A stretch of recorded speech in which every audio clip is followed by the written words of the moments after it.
భగవంతుడా, నా పిల్లల చదువుల గురించి, వాళ్ళ పెళ్లిళ్ళ గురించి నీతో ఎన్నో చెప్పుకున్నాను.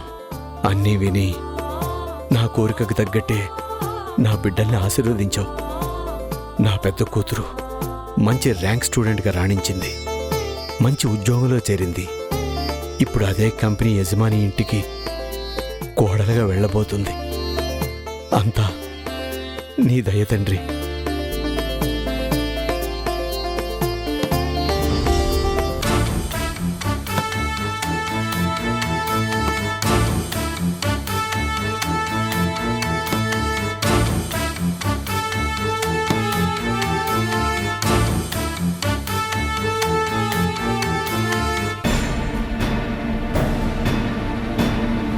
కొబ్బరికాయ చాలా చక్కగా పగిలిందండి.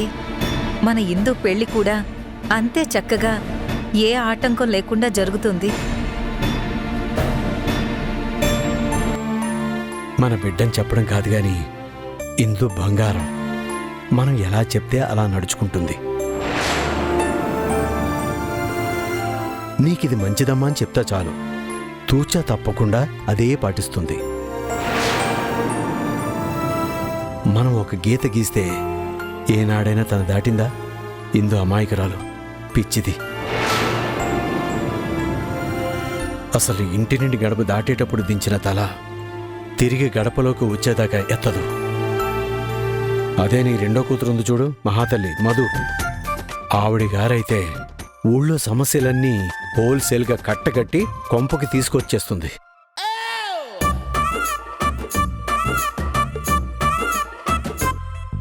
అసలు అదేంటో, దాని వ్యవహారం ఏంటో నాకు ఇప్పటికీ అర్థం కాదు.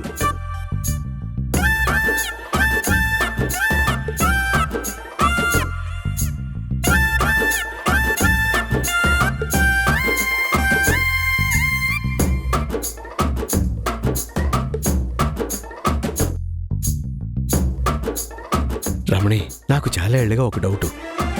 నీ రెండో కాన్పులో హాస్పిటల్లో బిడ్డనేమైనా మార్చేసుంటారా? అబ్బా, మీరు ఊరుకోండి, మరీ అతి చేస్తారు. మధు పెంకితే కాని మంచిదండి. ఏం మంచో, ముంచకపోతే చాలు.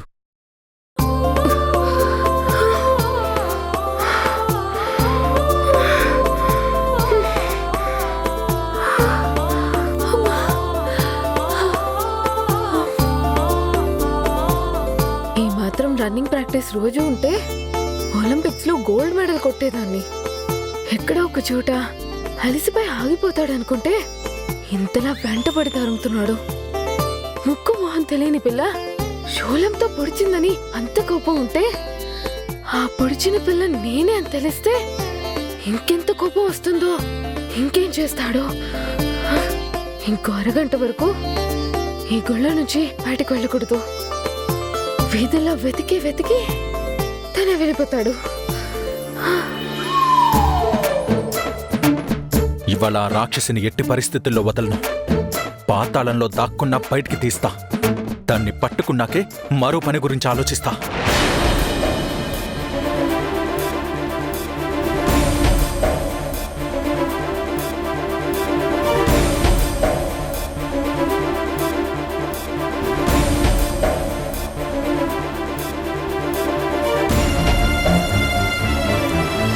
శ్రీ వెంకటేశ్వర అనుగ్రహ కటాక్ష సిద్ధిరస్తు, ఇష్టకామ్యార్థఫల సిద్ధిరస్తు, మనోవాంఛితాఫల సిద్ధిరస్తు, ఆయురారోగ్యమస్తు. పంతులు గారు, ఓం శ్రీ వెంకటేశ్వరాయ నమః. అర్చన చేయించండి పంతులు గారు. అలాగేనమ్మా. పేర్లు చెప్పండమ్మా. కోడూరి అలివేణి, అలివేణి నామధేశ్య. కోడూరి రామచంద్ర, రామచంద్ర నామధేశ్య. కోడూరి రమణి, రమణి నామధేశ్య. కోడూరి ఇందుమతి, ఇందుమతి నామధేశ్య. కోడూరి మధుబాల, మధుబాల నామధేశ్య. కోడూరి దివ్య స్వరూప, దివ్య స్వరూప నామధేశ్య. సహ కుటుంబానాం క్షేమస్థైర్య విజయ అభయ ఆయురారోగ్య ఐశ్వర్యాభివృద్ధ్యర్థం ధర్మార్థ చతుర్విధ ఫల పురుషార్థ సిద్ధ్యర్థం. స్వామి, నా కూతురి ఇందు నీ ఆశీర్వాదంతో చక్కగా చదువుకుంది, మంచి ఉద్యోగం సంపాదించింది. అంతకంటే ముఖ్యంగా ఓ గొప్పింటికి కోడలు కాబోతుంది. ఇదంతా నీ చలవే స్వామి. అలాగే నా బిడ్డ పెళ్లి ఎటువంటి ఆటంకం కలగకుండా గొప్పగా జరిగేలా ఆశీర్వదించి తండ్రి. ఆ పెళ్లి ఎట్టి పరిస్థితుల్లోనూ జరగడానికి వీల్లేదు. ఇక నాకు భరించే ఓపిక లేదు. ఇవాళ అటో ఇటో తేలిపోవాల్సిందే. నా పరిస్థితి నేను చెప్తున్నాను కదా, నేను ఎంత నరకం అనుభవిస్తున్నానో తెలుసా? నేను ఏం చెయ్యను. ఇప్పుడు ఏడవడం కాదు, వాళ్ళు పెళ్లి చూపులకి వచ్చినప్పుడే చెప్పాను, మీ వాళ్ళకి మన ప్రేమ గురించి చెప్పేయని. నువ్వే నీ పిరికితనంతో ఇక్కడ దాకా తీసుకొచ్చావు. నేను పెరిగిదాన్ని, అలాగే పెరిగాను. నేనేం చేయను. మా వాళ్ళకి చెప్పే ధైర్యం నాకు లేదు, నేను చెప్పలేను. ఆ సంగతి నాకు బాగా తెలుసు కదా, అందుకే నేనే ఒక డెసిషన్కి వచ్చాను. ఇవాళ నేనే మీ అమ్మ నాన్నని కలుస్తాను, మన గురించి చెప్పేస్తాను. నీకు దండం పెడతాను, అలాంటి ప్రయత్నాలు ఏం చెయ్యకు. మరేం చేయాలి? తెలీదు. ఎందుకు?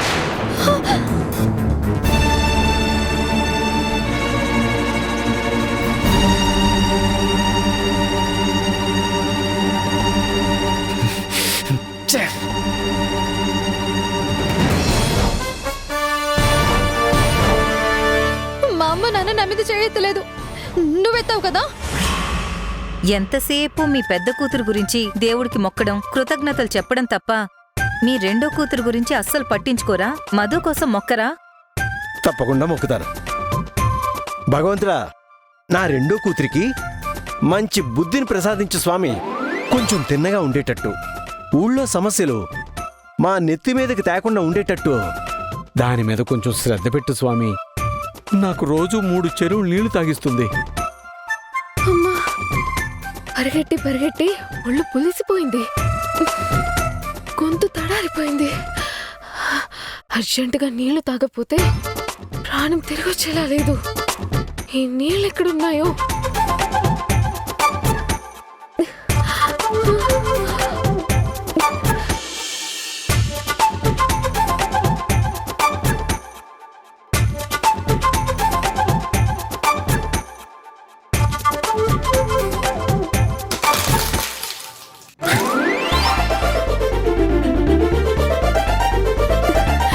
ఏమండి, ఇక్కడ తాగడానికి మంచినీళ్ళు ఎక్కడ దొరుకుతాయి?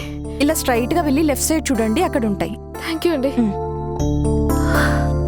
శతమానం భవతి శతాయుః పురుషస్య తేంద్రియ ఆయుష్యేవేంద్రియే ప్రతితిష్టతి. శ్రీ వెంకటేశ్వర అనుగ్రహ కటాక్ష సిద్ధిరస్తు. పద.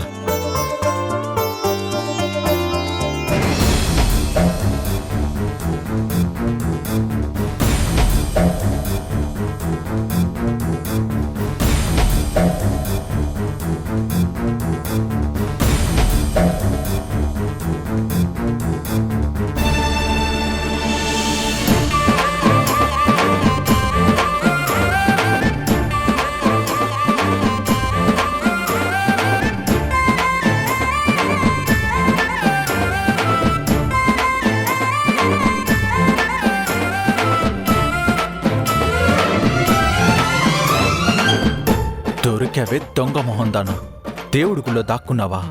చెప్తా నీ సంగతి.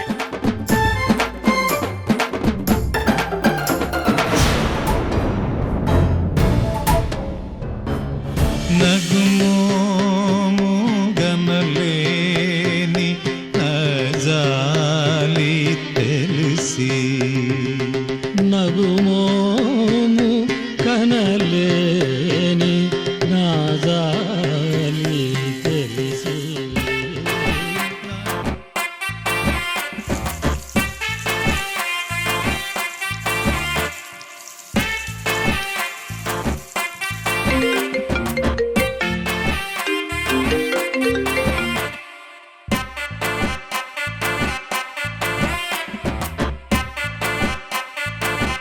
ఇన్నాళ్ళు నేనే అందరికీ 3 చెరువుల నీళ్లు తాగించేదాన్ని.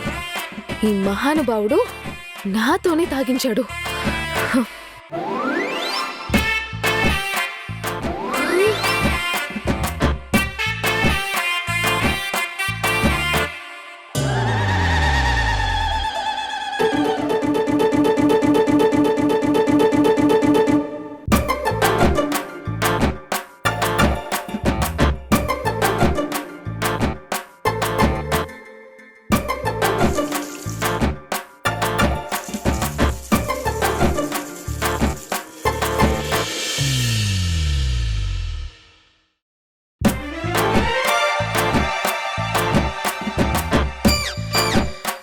విక్రమార్కుడికి కజిన్లా ఉన్నావు కదా స్వామి, పట్టు వదలకుండా పట్టుకోవాలనిస్తున్నావు. బాబు, మినరల్ వాటర్ దొరుకుతుందా? ఈ గ్రౌండ్ వాటర్లోనే కాల్షియం, సోడియం, మెగ్నీషియం అన్ని మినరల్స్ ఉంటాయి. హ్యాపీగా ఒంటి తాగినట్టు కావాల్సినవి తాగండి. ప్లాస్టిక్ బాటిల్లో మురగబెట్టిన వాటర్ కంటే ఇవి చాలా మంచివి. ఇంకా ఆహా, చాలు. నేను అడిగింది మినరల్ వాటరేనమ్మా, క్లాస్ తీసుకోమని కాదు. వెళ్ళు.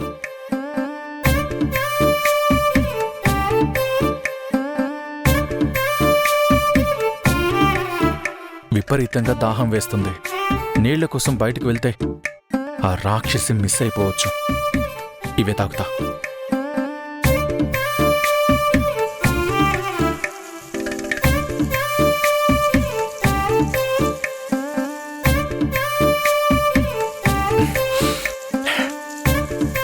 లైఫ్లో కుళాయి నీళ్లు తాగి ఎరగను. అవి కూడా తాగించావు నాతో. నిన్ను వదలను. ఎంత పగేంటయ్యా స్వామి, ఆ టైంలో తెలియక ఆవేశంలో పొడి చేశాను. ఓ సంవత్సరానికి సరిపడ రన్నింగ్ ఇవాళే అయిపోయేటట్టుంది.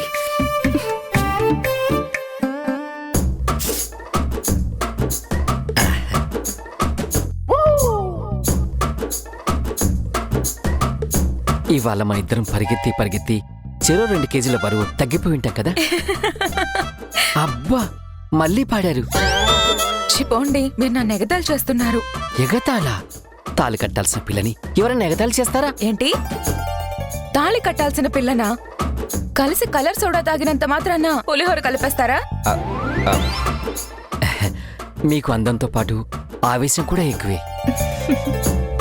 అంత అందంగా ఉంటానా? నాకు అబద్ధం చెప్పడం చేత కాదండి. అది అందమైన అమ్మాయితో అస్సలు అబద్ధాలాడాను. మాట మార్చి ఎస్కేప్ అవుదామని చూస్తున్నారేమో. ముందు తాళి కట్టాల్సిన పిల్ల అని ఎందుకన్నారో చెప్పండి. తాళి కట్టాల్సిన పిల్ల అంటే పెళ్లి కావాల్సిన పిల్ల అని నా అర్థం. అవును, ఇంతకీ మీకు మొగుడు కావాలంటే ఎలాంటి వాడే అయి ఉండాలండి? ప్రభాస్ అంతే ఎత్తు, స్టైల్ గా గడ్డం, కోర మీసం, 6 ప్యాక్ బాడీ, స్టైల్ గా ఉండే నడక. చాలండి. అందరికీ ప్రభాస్లే కావాలంటే నాలాంటి పొట్టోళ్ళు పొట్టునోళ్ళ వాళ్ళ పరిస్థితి ఏంటండి? మీకెలాంటి అమ్మాయి కావాలి? అమ్మాయి అయితే చాలండి. బాగా కరువులో ఉన్నట్టున్నారు. మీకు కూడా తెలిసిపోయిందండి. మీలాగా అర్థం చేసుకునే అమ్మాయి అయితే చాలు. అయ్యయ్యో, మాటల్లో పడి మా ఫ్రెండ్ సంగతే మర్చిపోయాను. మీరైతే మాటల్లో పడ్డారు, నేనైతే దేంట్లోనో పడ్డాను. మీరు ఎందులో అయినా పడండి, నాకు ప్రాబ్లం ఏం కాదు. నా ఫ్రెండ్ పరిస్థితి ఏంటోనండి పాపం. పాపం మీ ఫ్రెండ్ కాదు, మా బాసు. ఈసారి ఇంకో చేయి పొడిపించుకోకుండా ఉంటే చాలు. ఉండండి, కాల్ చేసి చూస్తాను.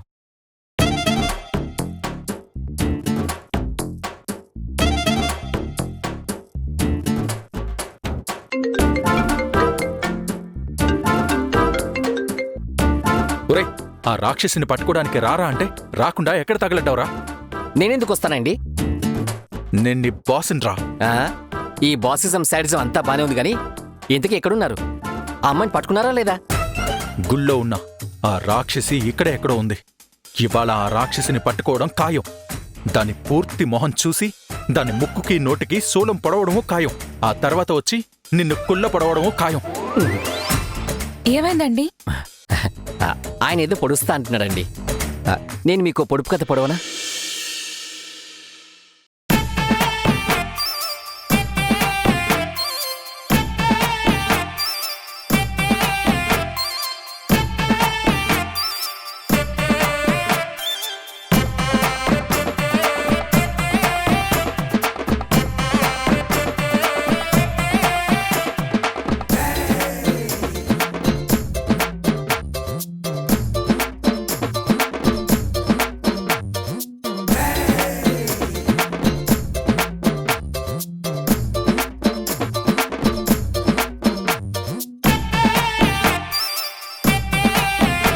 ఇది మా అమ్మ అయితే ఇంకా బాగా చేసేది. ఏం కాదు, మీ అమ్మగారి కంటే నేనే బాగా చేస్తాను. అమ్మో, అలా ఏం అమ్మ వాళ్ళు కూడా గుళ్ళోనే ఉన్నారేంటి? ఇప్పుడు బయటికి వెళ్ళాలంటే వీళ్ళని దాటుకొని వెళ్ళాలి. వీళ్ళ కంట పడితే దానికి ఓ క్లాస్ పీకుతారు. ఈ గ్యాప్ లో బావ వెతుక్కుంటూ వచ్చి నన్ను చూశాడంటే నేను పలానా అని క్లియర్ గా తెలిసిపోతుంది. అమ్మ వాళ్ళకి నేను బావని శూలంతో పొడిచిన సంగతి తెలిస్తే ఇంకంతే సంగతులు. ముందు నొయ్యి వెనక గొయ్యి అంటే ఇప్పుడు బాగా అర్థమవుతుంది.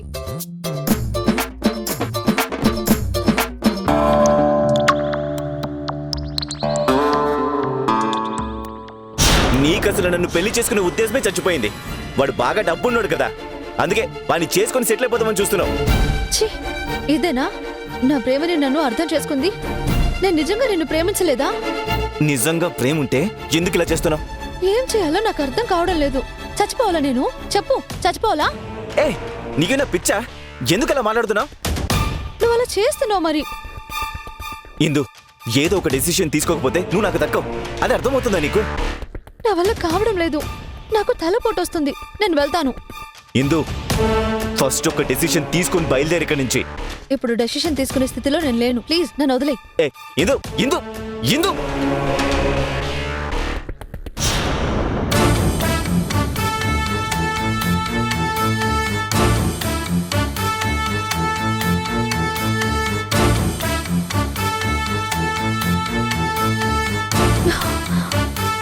ఏమైంది? బయటకు వెళ్లే దారిలో మా అమ్మ నాన్న ఉన్నారు. మీ అమ్మా నాన్న గుడికొచ్చారా? అవును. శుభం.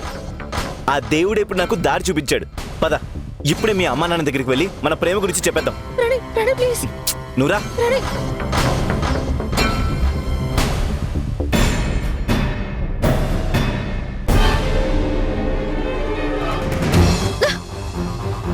ఇప్పుడు మన ప్రేమ గురించి మా అమ్మ వాళ్ళకి చెప్తే నేను చచ్చినంత ఒట్టు. నేను అన్నంత పని చేస్తాను. ఛే! ఏ ఎందుకు ఇలా చేస్తున్నావు? నువ్వు రైటు.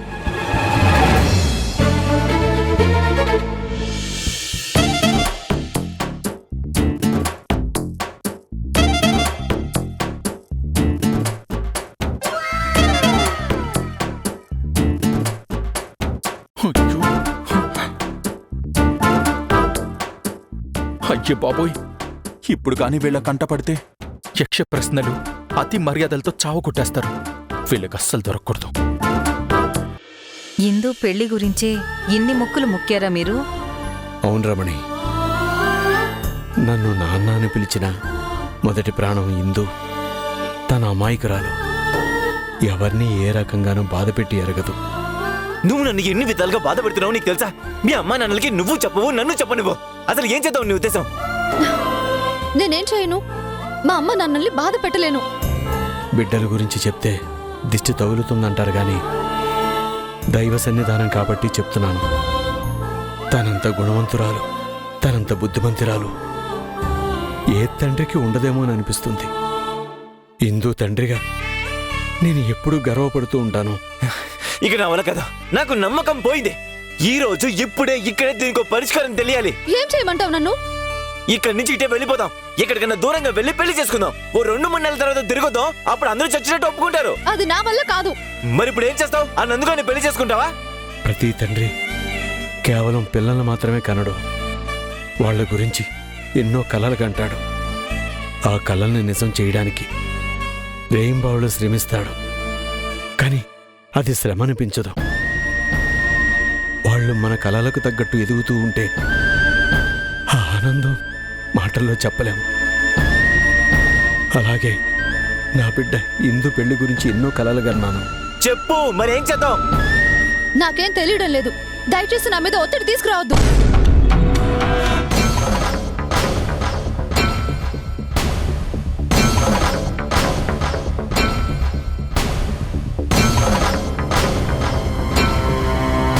నేను చెప్పిన ఏ ఆప్షన్కి ఒప్పుకో కదా నువ్వు. ఇప్పుడు నీ దగ్గర ఉన్నది ఒకే ఒక ఆప్షన్.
శక్తికి మించిందైనా ఇందు పెళ్లి ఎందుకు అంత గొప్పగా చెయ్యాలనుకుంటున్నానో తెలుసా?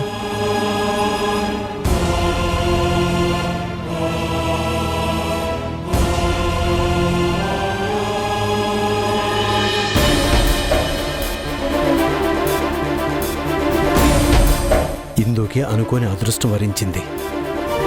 తను ఆ గొప్పింటి కోడలుగా గౌరవంగా బ్రతకాలంటే దానికి తగ్గట్టు పెళ్లి జరిపించాలి.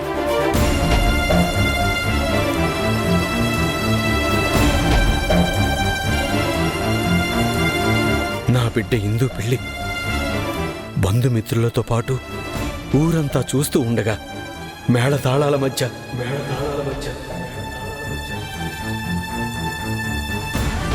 పురోహితుల వేద మంత్రాలతో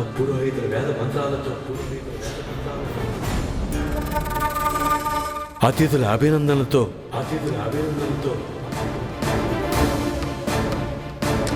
ఆ ముక్కోటి దేవతల ఆశీర్వాదాలతో అంగరంగ వైభవంగా జరగాలి.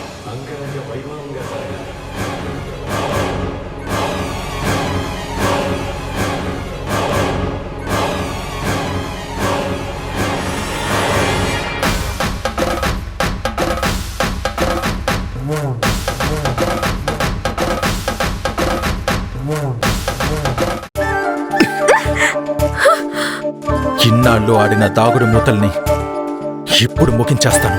ముందు ఈ ముసుగు చాటున ఉన్న నీ ఒరిజినల్ ఫేస్ చూసి ఆ తర్వాత నీకు గుణపాఠం చెప్తాను.